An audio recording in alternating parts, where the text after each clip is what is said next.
The Roman Emperor Nero built a large amphitheater in Rome called the Amphitheatrum Neronis.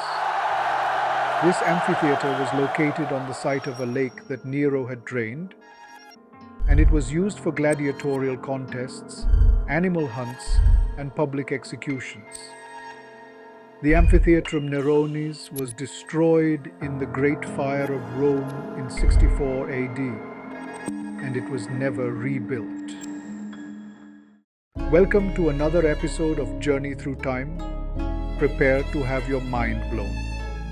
Today, we're delving into a realm of lesser-known trivia about the Colosseum of Rome, where the familiar becomes unfamiliar and the mundane turns into the marvelous. Brace yourself for 10 fascinating facts that will challenge your perceptions and expand your knowledge base. This is a journey into the surprising, the obscure, and the downright mind-boggling.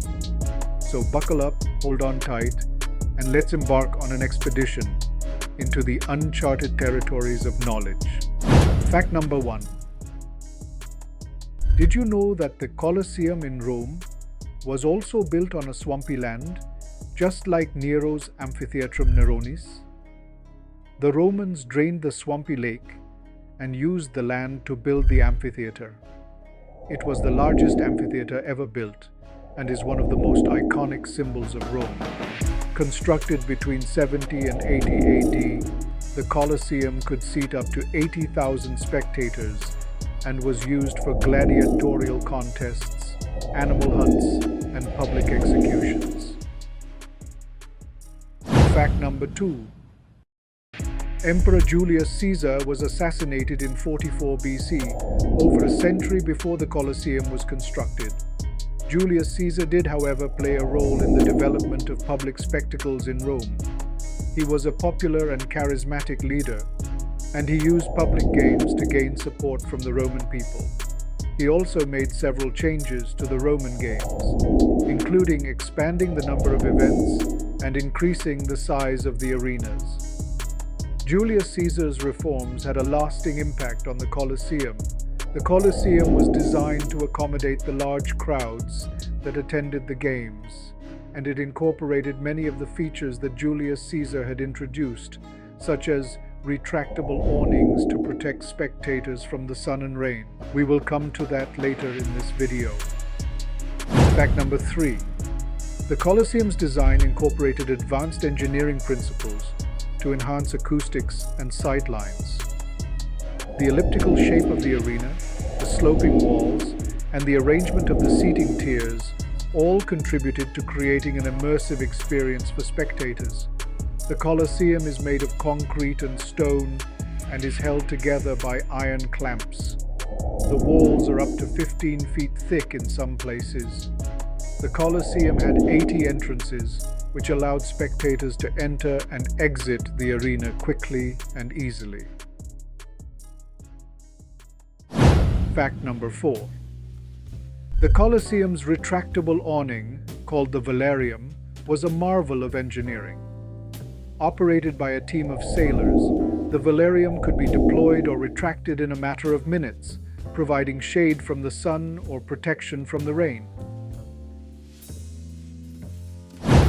Fact number 5.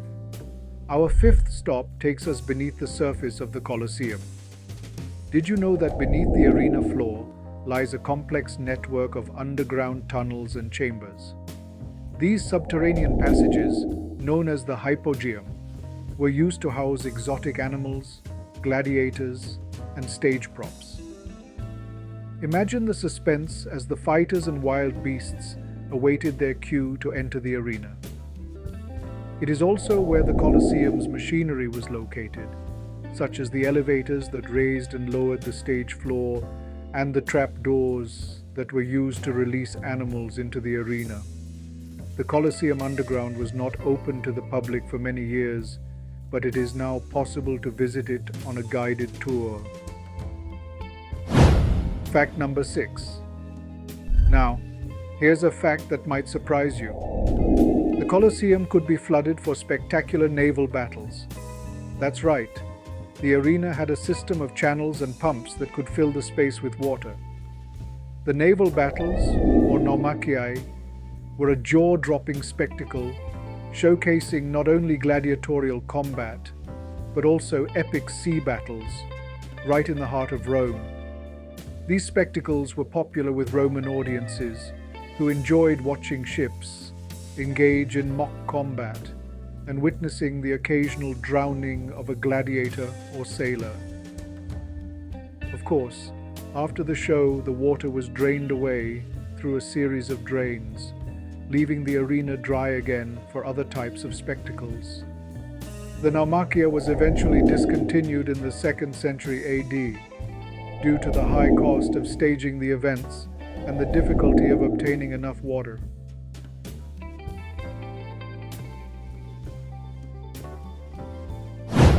Fact number 7. If you think getting the best seats at a modern stadium is tough, imagine the competition in ancient Rome. The Colosseum had a tiered seating system, with the higher levels reserved for the common folk and the lower levels for the elite. However, there was a special VIP area called the podium, reserved for senators and other high-ranking officials. Talk about watching gladiator games in style. Fact number 8. While the Colosseum was not primarily designed for weddings, there is evidence to suggest that it was used for this purpose on at least one occasion. In 1347, the wedding of Cola di Rienzo, a charismatic leader who had briefly held the reins of power in Rome, took place in the Colosseum. This unconventional choice of venue was likely intended to symbolize Rienzo's self-proclaimed status as the Tribune of Liberty and his connection to the Roman past. The wedding was reportedly a lavish affair, with guests seated in the amphitheater's tiers and the proceedings accompanied by music and festivities. However, it is important to note that this wedding was an exceptional case. The Colosseum was not regularly used for weddings, and its primary purpose remained as an arena for gladiatorial contests, animal hunts, and public spectacles.